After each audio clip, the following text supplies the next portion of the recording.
Very good afternoon to all of you. Again, मैं doctor Alok from Motihari. आज का मैं टॉपिक उन रोगियों के लिए है मेरा जो ब्लड प्रेशर रोग से ग्रसित हैं और वो इस दृष्टिकोण से वो लापरवाह भी बने रहते हैं और सही से अपना वो इलाज और अपना ध्यान नहीं रख पाते हैं।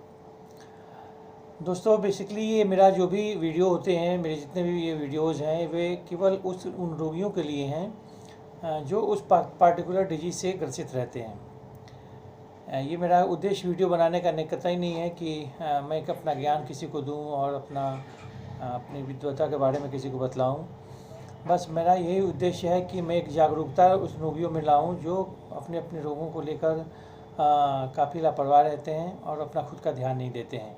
जैसा कि मैंने पिछली बार डायबिटीज़ के बारे में बताया था आप सबको कि डायबिटीज़ यदि आप कंट्रोल नहीं रखिएगा तो आपको किस किस तरह के रोगियों से आपको ग्रसित होना पड़ेगा। तो पुनः मैं आज एक नए टॉपिक के साथ आया हूं जो हाई ब्लड प्रेशर जितने भी होते हैं ब्लड प्रेशर, वो रोगी को अपना कैसे खुद से ध्यान दें, कैसे वो दवाओं का चयन करें, कैसे वो अपना खान पान ये सब दुरुस्त रखें। इसी दृष्टिकोण से आज मैं ये अपना एक वीडियो बना रहा हूँ। दोस्तों, ब्लड प्रेशर एक बहुत विश्व स्तरीय समस्या है। भारतवर्ष में भी ब्लड प्रेशर के रोगी लगातार बढ़ रहे हैं। यहाँ तक कि हमारे जो यंग जनरेशन में भी ब्लड प्रेशर की समस्या अक्सर देखी जा रही है। प्रायः पुराने ज़माने में ये समझा जाता था कि जो ब्लड प्रेशर होगा वो बेसिकली 50 साल या 40 साल 50 साल के ऊपर के लोगों में होगा। बट ये अब पिछले कुछ दशकों से देखा जा रहा है, दशक न कहिए कुछ सालों से देखा जा रहा है कि नए जितने भी यंग जनरेशन के जो व्यक्ति हैं उनमें यह रोग को अधिकता इस रोग की अधिकता देखी जा रही है। इसका कारण ये है कि जो नए ज़माने के जो भी पेशेंट्स हैं, जो भी व्यक्ति हैं, वे अपना खान पान, अपना रहन सहन, अपनी दिनचर्या वो बिल्कुल इम्प्रॉपर करके रखे हुए हैं। लेट नाइट सोना, फिर देर से जगना, अपने खान पान में कुछ वैसे मटेरियल्स की निरंतरता रखना जिसके कारण से उनमें अधिक कैलोरीज का बनना, फिजिकल एक्टिविटीज़ का अभाव होना, रिमोट युग में जितने भी हम लोग हैं वो जी रहे हैं एसी रिमोट से, टीवी रिमोट से, हर चीज़ रिमोट युग में हम लोग रह रहे हैं। पहले हमारे ज़माने में जो हम लोग जब छोटे थे तो खुद से टीवी का चैनल जाकर बदलना पड़ता था, वो सब बिल्कुल अब छूट गया है। तो लोग ज़्यादा आराम तलबी हो गए हैं।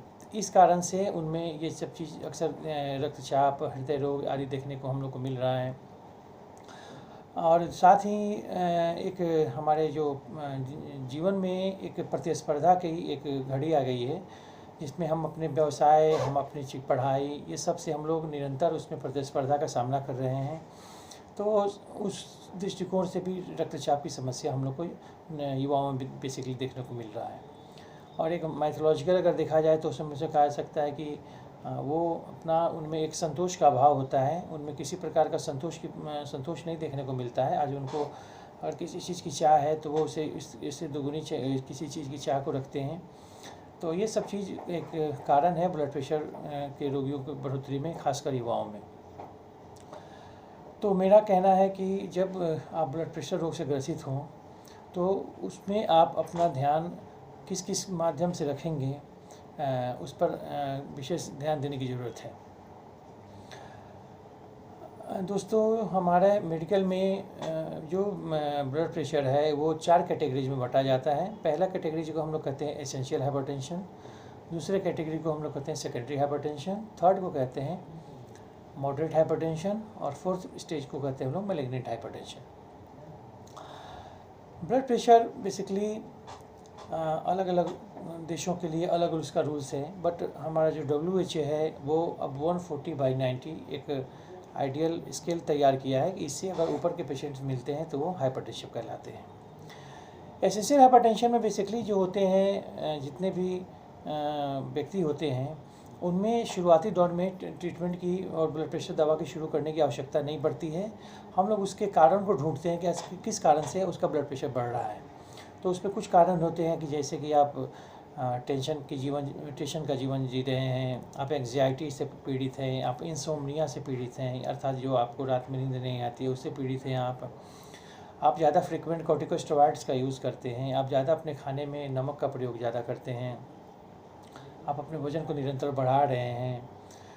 ये सब कारण जो भी होते हैं जो हमारे ब्लड प्रेशर को बढ़ाते हैं, इसी कारण से भी ब्लड प्रेशर बढ़ता है। यदि हम इन कारणों को शुरू में ही दूर कर लें, इस पर हम लोग अंकुश लगा लें, तो शायद हम बीपी की तरफ न कन्वर्ट कर पाएँ और हमारा बीपी एक सीमा में स्थिर हो जाएगा। यदि एसेंशियल हाइपरटेंशन में अगर इस सब कारणों को दूर करने के बावजूद भी यदि ब्लड प्रेशर कंट्रोल नहीं हो रहा है, तब आप क्या करिए कि उसमें दवा का चयन करिए। दवा का चयन करने में मेरा एक सुझाव सभी से है कि आप किसी भी दवा का चयन एक अच्छे चिकित्सक के परामर्श के अंतर्गत लीजिए। चूँकि हम लोग आजकल अक्सर देहात वगैरह में देखते हैं कि कोई भी गांव में अगर किसी का ब्लड प्रेशर बढ़ा तो वो एम्लोसेफेटी या एम्लोप्रेसिटी ये सब कुछ वैसा बीटा ब्लॉकर्स ये सब की जुड़ी हुई दवा दे देते हैं। बट उससे बीटा ब्लॉकर्स की दवा नो डाउट वो तो बहुत अच्छी दवा है, बट उनका कुछ मॉनिटरिंग करना ज़रूरी होता है। क्योंकि मैंने अपने जीवन का प्रैक्टिस के जीवन में भी मैंने बहुत ऐसे रोगियों को देखा है जो सीवियर ब्रेडिकार्डिया डेवलप किए हैं एटिनोलोल और एम्लोडेपिन कॉम्बिनेशन से। उनका हार्ट रेट बनाम 50, 52, इवन 48 पे भी आ गया है। और जब मैंने दवा को उसको बंद किया है तो वो हम लोग को 1-2 दिन में वो फिर शूटअप करके 72-73 पे हार्ट रेट चला जाता है। तो जो दवाओं का जब चयन आप करें तो बिल्कुल चिकित्सक के परामर्श के अनुसार ही करें, खुद से दवा चयन न करें, दुकानदार से खुद से दवा ब्लड प्रेशर की न खरीदें। क्योंकि कुछ ऐसी दवाएं हैं जो कुछ व्यक्तिगत कुछ पार्टिकुलर डिजीज़ में वो कंट्राइंडिकेटेड होती हैं। जैसे कि किसी एस्थमेटिक पेशेंट्स कोई है उसमें हम लोग एटिनोलोल नहीं देते हैं। बीटा ब्लॉकर्स भी हम लोग बहुत सेलेक्टिव होकर देते हैं, बस उसमें एटिनोलोल का हम लोग प्रयोग नहीं कराते हैं दमे के रोगी को।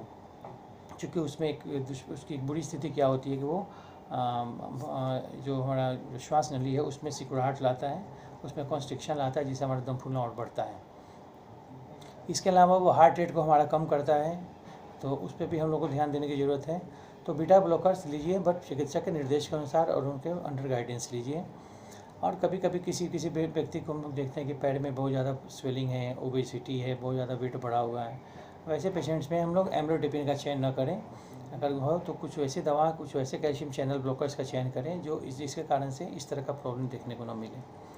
इसके अलावा आप किसी भी जैसे कि इनालेप्रिल, रैमिप्रिल या कोई भी ऐसी इनहिबिटर्स आप लेते हैं तो उसको आप किसी खांसी वाले पेशेंट्स को ना दें जो जिसका एलर्जिक ब्रोंकाइटिस वगैरह का केस होता है, और उसको हम लोग अगर दे दें हाइपरटेंशन के कारण तो उनमें खांसी के एपिसोड्स बढ़ते हैं। ये सब चीज़ का हमको ध्यान देना इसमें ज़रूरी होता है कि दवा किस तरह से, दवा कभी खुद से न खरीद के खाएं, हमेशा चिकित्सक के परामर्श के अनुसार ही लें। चिकित्सक जैसे आपको इंस्ट्रक्ट करें वैसे करें और उसका रूल्स रेगुलेशन मानें। एसेंशियल हाइपरटेंशन में यदि हम दवा का चयन करें, दवा अगर कंट्रोल नहीं हो रहा है उससे भी बीपी या हम लोग सिंगल ड्रग शुरू करते हैं, तो आप उसमें क्या करिए कि फिर आप उसको अंडरलाइन कॉज दूर करिए। जैसे कि बेसिकली बीपी बढ़ने का बहुत प्रधान कारण एक होता है कि अगर आपको किसी तरह की किडनी की संबंधित बीमारी है, किडनी में स्टोन है, यदि आप CKD के पेशेंट्स हैं तो उसमें आपको बीपी हमेशा बढ़ा मिलेगा। तो ये रूल्ड आउट करना ज़रूरी है, ये रूल्ड आउट कर लीजिए। उसके बाद यदि आप डायबिटिक रोग से ग्रसित हैं तो भी आपका बीपी बढ़ेगा, जैसे मैंने पिछली बार बताया था, तो उसको भी ध्यान में रखिए। यदि आप हेरिडेटरी हैं, आपके माता पिता अगर हाइपरटेंशन से हैं पीड़ित, तो आपको भी हाइपरटेंशन होने का बहुत सारा चांसेस होता है। इसी कैटेगरीज वाले पेशेंट्स को हम लोग सेकेंडरी हाइपरटेंशन बोलते हैं, जिनका बीपी का लिमिट हमेशा 150, 160 सिस्टोलिक, इवन 170 सिस्टोलिक होता है, और 100-110 के आसपास में डायस्टोलिक भी उसका ब्लड प्रेशर जाता है। फिर मॉडरेट हाइपरटेंशन आता है। मॉडरेट हाइपरटेंशन में भी हम लोग देखते हैं कि अक्सर अगर डबल ड्रग से हम लोग को काम नहीं चल रहा है तो हम लोग उसमें ट्रिपल ड्रग का दवा देते हैं, और ट्रिपल ड्रग की दवा में हम लोग उसी हिसाब से चयन करेंगे कि इस पेशेंट को किस तरह से दवा हम लोग को देनी है। इसके बाद यदि वो मॉडरेट हाइपरटेंशन भी कंट्रोल नहीं होता है तो फिर वो मैलिग्नेंट हाइपरटेंशन चला जाता है, जिसको हम लोग दूसरे भाषा में कह सकते हैं कि वो हाइपरटेंसिव इंसेफेलोपैथी होता है, जिसमें वो कोमा में चला जाता है, बेहोश हो जाता है, और उसमें हेमरेज की संभावना काफ़ी बढ़ जाती है। वैसे पेशेंट्स को हम लोग सबलिंगुअल गोली या इंजेक्शन वगैरह का बीपी के दवा के रूप में देते हैं, जिससे उनका इमीडिएट ब्लड प्रेशर काउंट, वो ब्लड प्रेशर का जो उसका जो निर्धारण है वो कम किया जा सके, जो बढ़ोतरी के केस में है। वो ब्लड प्रेशर में हम लोग को खान पान वैसे रखना चाहिए जिससे कि हमारा ब्लड प्रेशर ज़्यादा उसमें किसी तरह का दुष्प्रभाव ना हो। इसलिए हम लोग को अपना फैट, लिपिड्स और साथ ही नमक का जो हम लोग का सेवन है उसमें स्किप करना, नमक, लो सोडियम का नमक लेना। एक शाम में नमक कोशिश करें कि नमक छोड़ दें। ज़्यादा फिजिकल एक्टिविटी बढ़ाएं, ज़्यादा अपना जो एक्सरसाइज वगैरह करें जिससे एक आप में फिटनेस की भावना आ सके। इसके साथ आप ब्लड प्रेशर में आप एक बार आप जब दवा शुरू करिए तो ब्लड प्रेशर की दवा कभी मत रुकिए। बहुत लोग देते हैं कि वो एक बार ब्लड प्रेशर शुरू हो जाता है तो उनमें एक तरह की भावना आ जाती है कि क्या मुझे ज़िंदगी भर खाना पड़ेगा। तो हम लोग चावल दाल रोटी तो ज़िंदगी भर खाते हैं ना, उसी अगर एक दवा खाकर हम लोग यदि लकवा, ब्रेन हेमरेज और किसी भी हार्ट अटैक वगैरह से हम लोग बच जाएँ तो उसमें बुरी बात क्या है। तो आप एक बार जब भी आप ब्लड प्रेशर की दवा शुरू करिए तो आप उसको निरंतर जारी रखिए, समय समय पर उसका चेकअप कराते रहिए। दूसरी बात है कि अभी हम लोग कुछ महीनों के बाद जाड़े का मौसम आएगा और जिसमें भासोकंस्ट्रिक्शन वगैरह ज़्यादा होते हैं। तो जाड़े के मौसम में हम लोग क्या करेंगे कि ब्लड प्रेशर की दवा हमेशा रात में लेनी चाहिए, क्योंकि रात में लेने से क्या होता है कि जो सुबह का जो 2 से 6 बजे का जो पीरियड होता है वो काफ़ी वाइटल होता है, क्योंकि इसमें मैक्सिमम लेवल जो हम लोग का होता है भासोकंस्ट्रिक्शन होने का चांसेस ज़्यादा होता है, जिसके कारण से हम लोग को हेमरेज, हार्ट अटैक वगैरह ज़्यादा प्रायः लेट नाइट और even early in the morning हम लोग को देखने को मिलता है। तो वो टाइम आपका कवरेज रहे, इसलिए जाड़े के मौसम में आप ब्लड प्रेशर की दवा हमेशा रात में लीजिए।